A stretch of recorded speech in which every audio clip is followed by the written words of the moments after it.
현무경의 핵심은 용담도입니다. 용담도. 그래서 이 용담도를 더 정확하게 또 세밀하게 그렇게 이해하기 위한 그런 시간을 가질까 해서 이제 계속해서 중간계를 지속하게 된 거거든요. 근데 이 현무경이 맨 마지막에도 이제 그런 말이 있지만은 경주 용담 뭐 무국신 뭐 대도도 이제 그런 표현이 나왔거든요. 거기서 용담도라는 그 용어가 이제 거기서 나왔다. 이제 그렇게 보는 거거든요. 참고로 이 용담이라고 하는 거는 용이 살고 있는 못이다. 이제 그런 얘기거든요. 용이 살고 있는 못. 참고로 연못 그러면은 사람들은 그냥 물이 고인 곳은 전부 다 연못으로 알고 있는데, 연못이라고 하는 건 뭐냐면 연꽃이 살고 있는 곳을 연못이라 해요. 연꽃이 없는 곳은 연못이라고 해서는 안 되는데 다들 이제 그렇게 부르고 있죠. 마찬가지로 용이 살고 있는 못을 갖다가 용담이라고 부르는 거죠. 그냥 그 못이라고 해서 전부 다 담이라고 이제 그렇게 부르는 게 아니다. 이제 그 말씀을 드리려고 하는 거거든요. 근데 이제 경주에 대해서도 전에 말씀드렸지만 이제 경사로운 고을이다. 그래서 이제 경주라고 그랬는데 경사롭다고 하는 것은 뭐냐면은 제일 경사로운 게 뭐냐면 결혼입니다. 인생에서 결혼식처럼 경사스럽고 거룩한 날이 없다고 보는 거거든요. 그래서 이제 굳이 경주를 갖다가 현무경에서 이렇게 들춘 그 이유는 순천에서는 그냥 남자 여자가 이렇게 크기만 했죠. 결혼이라는 걸 못했어요.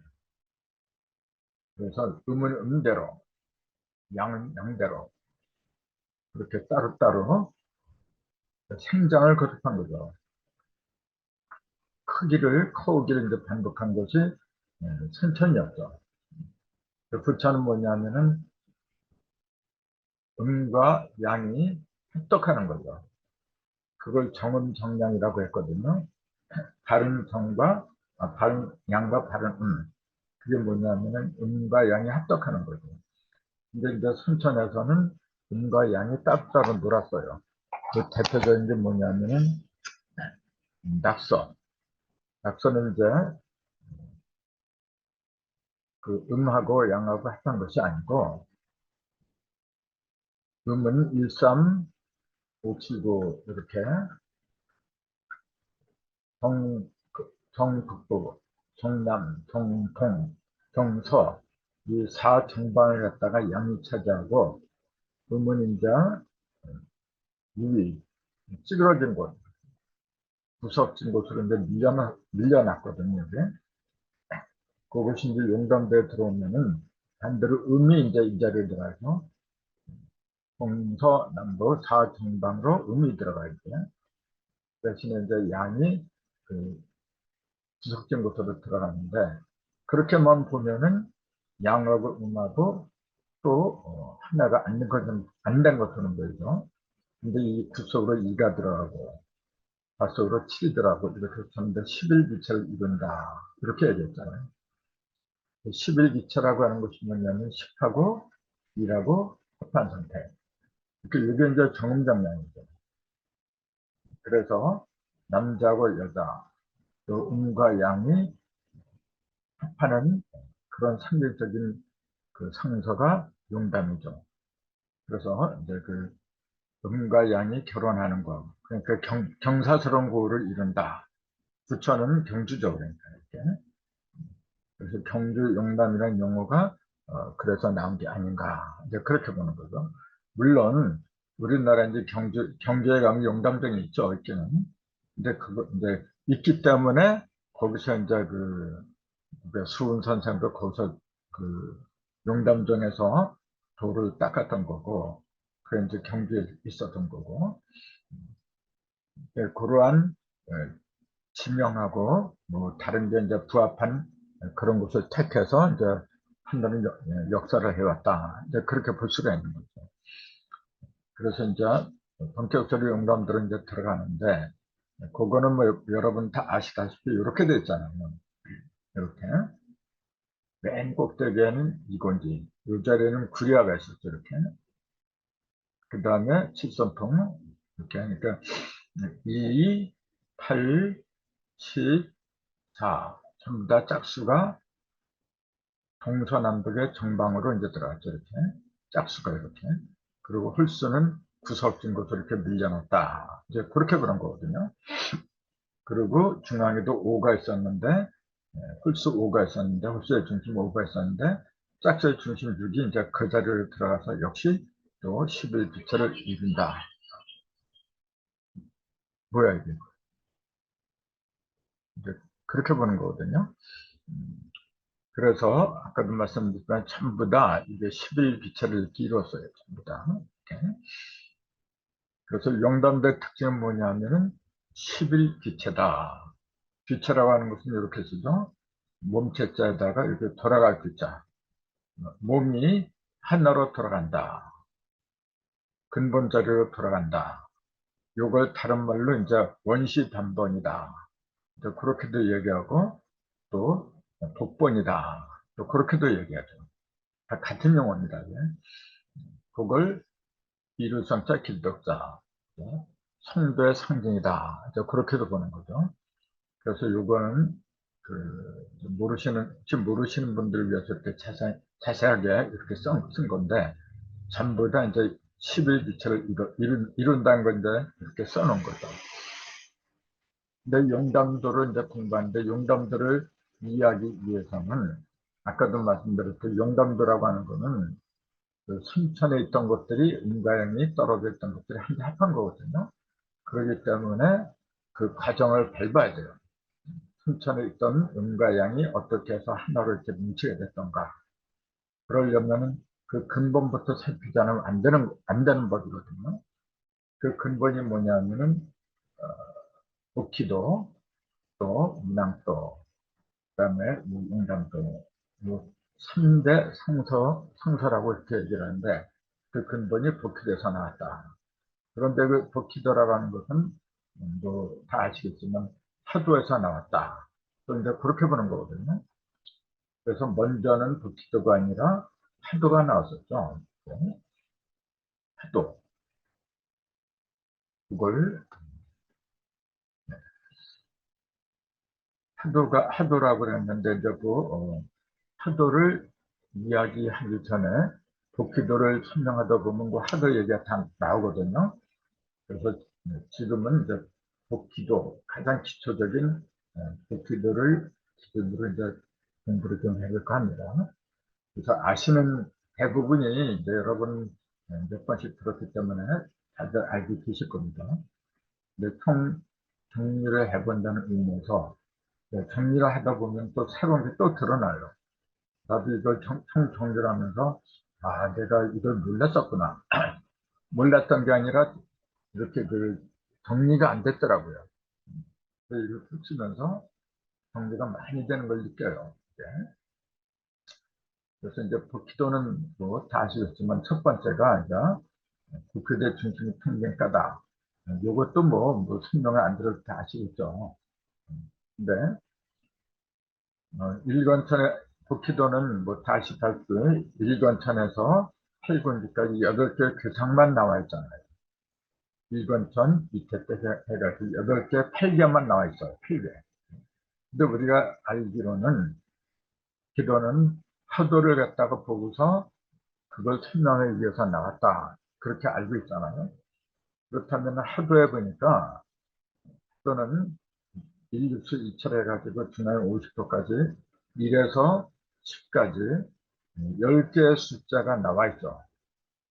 그래서 북방에는 16, 남방에는 27, 그런 식으로 오행으로 이제 나눠져 있잖아요. 근데 숫자가 10개인데 하도에는 목표자는 1에서 8번까지 8개밖에 없더라. 그런 나머지 2개는 왜 안 나타나느냐? 그건 복희도라고 하는 것이 본래 하도하고 나타내고자 하는 그 방향이 다르기 때문에 그런 거죠. 복희도는 눈에 보이는 형상을 주겠다 했잖아요. 형상. 하도는 형상을 주는 게 아니라 그랬죠. 이거는 오행을 주겠다. 그렇게 보잖아요. 오행인데, 오행에는 각기 음과 양으로 이제 구분되니까 5 곱하기 2에서 10개의 숫자가 등장을 했다. 이제 이렇게 얘기를 했잖아요. 근데 복희도는 뭐냐면은 오행을 가리킨 게 아니라 눈에 보이는 형상을 위주로 하더라.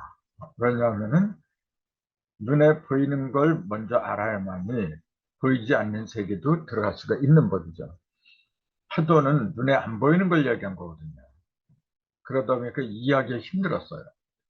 그 복희라는 성인이 파도를 갖다가 파도를 널리 세상에다 그 이치를 일러주려고 하다 보니까 참 그것만 갖고 설명하기 힘들어요. 그래서 먼저 눈에 보이는 건 누구든지 소경이 아니면 눈에 다 보이거든요. 눈에 보이는 걸 통해서 안 보이는 타도의 이치를 갖다 일러주려고 마음을 먹었던 거죠. 그러다 보니까 보이는 것도 음과 양으로 좀 다 나눠지잖아요. 근데 그 보이는 건 뭐냐면 내면에 있는 게 아니라 표면으로 드러난 거죠. 밖으로 드러난 거거든. 근데 밖으로 드러난 거 갖다 사방이라고 하잖아요. 사방으로 드러난 음양이다. 그래서 사이는 팔. 그래서 이걸 팔상 또는 팔계라고 용어를 붙였다. 이렇게 말을 하잖아요. 그러니까 복희도는 하도를 그대로 이렇게 얘기를 했지만은 내면에 안 보이는 두 개를 갖다 뺄 수밖에 없어요. 그래서 또 그대 중심자는 텅 빈 허공으로 이제 만들어 놓은 거죠. 왜냐하면은 내면에 안 보이는 거고 외면만 보이기 때문에 그랬던 거거든요. 이게 복귀대 중심의 평균 까닭은 이제 그렇게 얘기를 할 수가 있는 거죠. 근데 요 하도가 나온 지 102년 지나서 103년 차가 되던 해, 복희 씨가 복희도를 그렸다 그랬잖아요. 그래서 이 복희 씨가 복희도를 그린 그 해를 모든 것에 원년으로 봐요. 그 으뜸원자. 원년인데, 그럼 요걸 그래서 갑자년이라고 했다. 이렇게 본 거거든요. 지금 우리가 갑절적 평행정료 60갑자가 60년이 돌고 61번째가 또 갑자가 들어오고 갑자가 들어오고 그래서 상원갑자, 중원갑자, 하원갑자 그런 식으로 계속 돌게 된 그 시초가 뭐냐면은 복희 씨가 필계를 그은 그 해를 갑자년으로 삼았기 때문에 그런 거죠. 이제. 그래서 복희 씨가 인류사에 그 끼친 공덕은 그 누구보다도 막강해요. 그래서 이제 정상께서도 복희 씨를 갖다 높이는 그런 시기를 갖다가 이제 지으신 걸로 내가 기억을 하고 있는데, 그래서 그 이름 자체를 복희도라고 하게 된 게 뭐냐면은, 법자는 엎드릴 법자고, 희자는 이제 복희희라 그랬거든요. 이제 밝을희라, 밝을희. 오를 의자하고 비슷한데, 오를 의자는 양양자 밑에다가 나자를 집어넣고 이렇게. 근데 이제 복희는 뭐냐면 양양자, 똑같은 양양자인데, 나아가 아니라 참과자는 그대로고, 참과자는 그대로고, 여기다가 빼어난 숫자를 집어넣고, 이게 빼어난 숫자인데, 여기다가 이렇게 빼어난 숫자를 집어넣는 게, 이게 발견 숫자, 복귀 숫자, 이렇게 얘기를 하는 거죠. 그러니까, 인류 역사한테, 인간들한테 맨 처음에 밝은 빛을 갖다가 전복시켜준 장본인. 우리들 의식 속에다가 알게 모르게 이 진리의 빛을 갖다가 집어넣어준 사람. 그런 이름을 복희라고 부르는 거예요. 이 복자도 보면은 여기에 사람인에다가 이게 개견자잖아요. 그러니까 이걸 어떤 사람은 그렇게 얘기해요. 개가 사람 앞에서 이렇게 엎드려서 꿇고 있는 자세, 엎드린 자세. 그래서 이제 엎드릴 법, 그런 의미가 붙었다. 그렇게 얘기하거든요. 근데 이제 물론 틀린 얘기는 아닌데, 하필이면은 왜 개가 그러면은 개를 갖다가 사람 인변하고 개를 같이 썼느냐.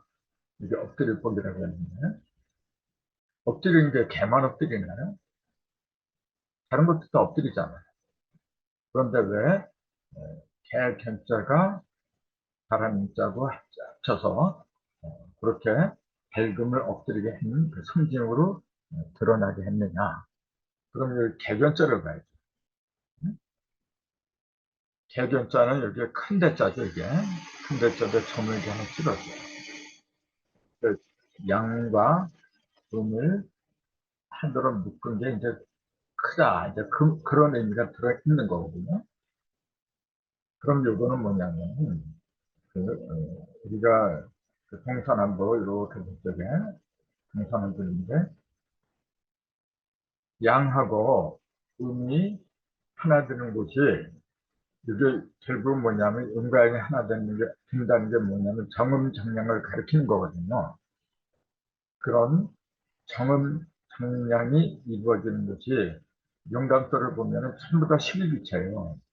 어느 한 부분만 그런 게 아니고, 여섯 분, 나머지가 다 그래요. 모든 관계가 다 11기체를 이루는데, 그 중에서도 대견자를 이렇게 쓴 그 이유는 뭐냐면은, 우리가 자축인묘 진사음이 해놓고, 여기가 신, 서방이니까, 유, 그다음에 술, 해, 그다음에 자, 이렇게 하거든요. 여기가 자, 오, 유, 여기가 유구나. 유, 술, 해, 자, 이렇게 하잖아요. 그러니까 여기에 술하고 해가 이제 같이 들어갔어요. 서북방, 요 자리. 요 자리가 아시고 계시겠지만 제일 어두운 곳입니다. 가장 밝고 뜨거운 곳은 동남방이고, 요 자리에다가 용을 갖다 댔어요. 진사오미신이었 쪽에 진자리하고 진사지간을 갖다가 여기다 배치했던 거예요. 진사지간에서 성인이 나온다. 항상 이 자리가 제일 밝은 곳이죠. 그래서 순천에서 무진 그랬어요. 무진년에 약서 나왔다. 이렇게. 반대로 이 자리는 제일 어두운 곳이죠. 제일, 어, 뭐라고 할까? 그 서름과 핍박, 압박을 제일 많이 받은 상징적인 곳이 바로 이 자리예요. 이 자리. 그렇기 때문에 이 자리는 제일 어두운 곳이기 때문에 그냥 웬만한 게 이 자리에 들어가서는 안 돼요. 양 중에서도 제일 밝은 게 들어가야 돼요. 그래서 이 자리는 문항때 뭐가 들어갔냐면 육권천이 들어갔죠. 이 자리 육권천이 들어갔어요. 왜냐하면은 제일 어두운 곳이기 때문에 순양, 제일 밝은 게 순양이잖아요. 이게. 그래서 이 자리에다가 제일 밝은 양, 순양이 들어가지 않으면 안 되기 때문에 그랬던 거죠. 그래서 아버지가 지할 일을 다 하고 나니까 이 자리로 이제 장남이 들어가요. 이제 용담도에는 이 자리로 장남이 들어가요. 오진내가 장남이 이 자리에 들어가죠.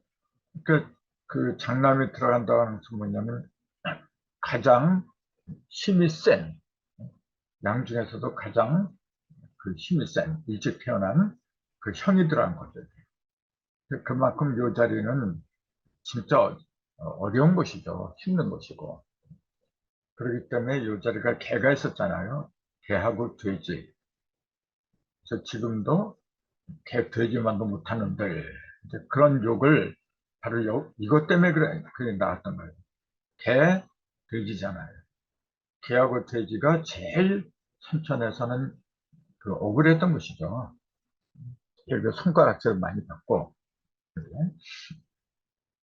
그래서 이 자리가 커져야 돼. 이 자리가. 다른 자리보다도 이 자리가 커져야 돼요.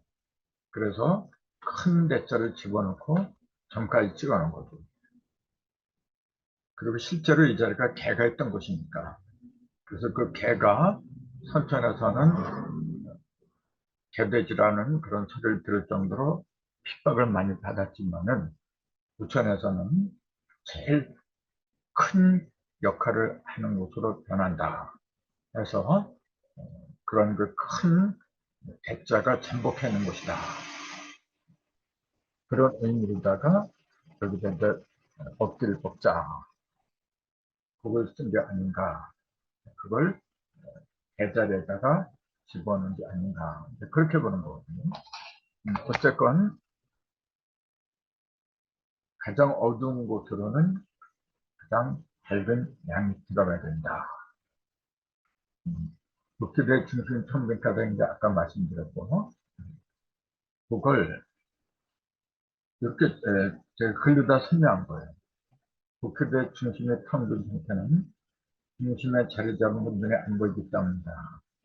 이걸 통해서 알 수 있는 것은 북기 폐기는 눈으로 볼 수 있는 유형적인 형상을 그렸다는 사실이다. 그러니까 폐일계라는 것 자체가 뭐냐면 8팔이잖아요. 8개가 이렇게 이게 걸칠계라 했잖아요. 보편에 보면은 이게 걸크다 이렇게 다 걸렸다 이제 그런 얘기거든요.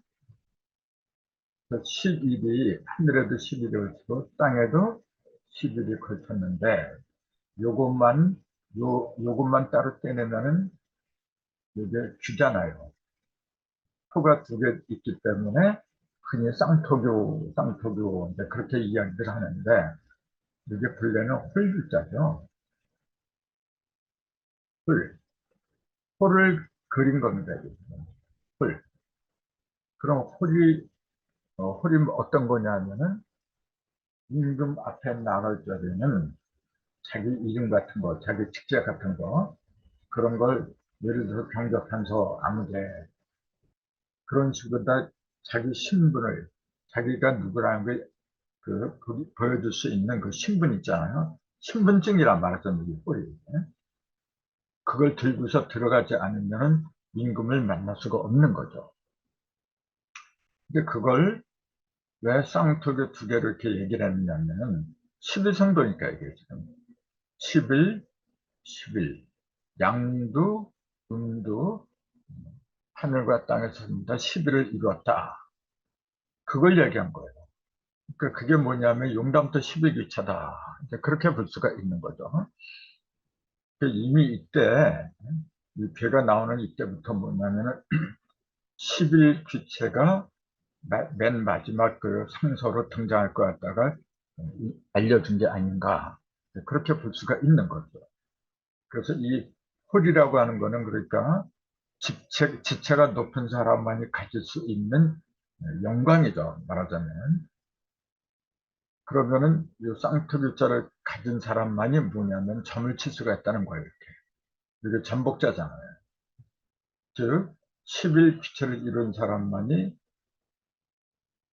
점을 볼 수가 있다. 그 천하의 모든 조짐을 갖다가 알 수가 있다. 점을 친다고 하는 건 뭐냐면은 조짐을 본다는 얘기죠. 일이 이 조자가 이 조자입니다. 일십 백천만 억조 할 때 이 조자예요. 이게 억조자입니다. 그 다음에 짐자는 이렇게 인에다가 8팔한데 여기다가 달을 배라는 이제 짐이죠. 이것도 8개를 말한 거예요. 8개의 하늘. 이게 8개를 말한 거거든요. 그러니까 일시, 백천, 만, 십만, 백만, 천만, 억. 이게 일시, 백천, 만, 십만, 백만, 십만, 억. 아홉 번째구나.